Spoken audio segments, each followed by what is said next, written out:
తులారాశి వారు. ఈ తులారాశి వారికి ఈ వారంలో మొత్తం 6 గ్రహాలు అనుకూలంగా సంచరిస్తున్నాయి. ఎక్కువ సుఫలితాలను లాభాలను అందుకుంటారు.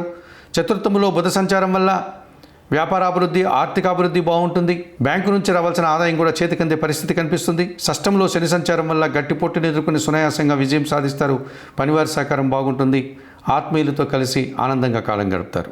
దశంలో చంద్ర సంచారం వల్ల వృత్తి ఉద్యోగ వ్యాపారాలన్నీ సజావుగా సాగుతాయి. మంచి లాభాలను కూడా అందుకుంటారు. లాభంలో కేతువు సంచరిస్తున్నాడు. నిరాడంబరంగానే వృత్తి ఉద్యోగ వ్యాపారంలో రాణిస్తారు. భగవంతుని ఆశీస్సులు అందుకుంటారు. అభివృద్ధిని, ఆదాయాన్ని కూడా అందుకుంటారు. పంచంలో రాహు సంచరిస్తున్నాడు. సాంప్రదాయ వ్యతిరేకమైన ఆలోచనలు చేయడం వల్ల కొన్ని నిందలు పడాల్సిన పరిస్థితి కనిపిస్తుంది. ఈ రాశి వారికి వారంలో ఆది, సోమ, బుధ, గురువారాలు అనుకూలంగా ఉన్నాయి.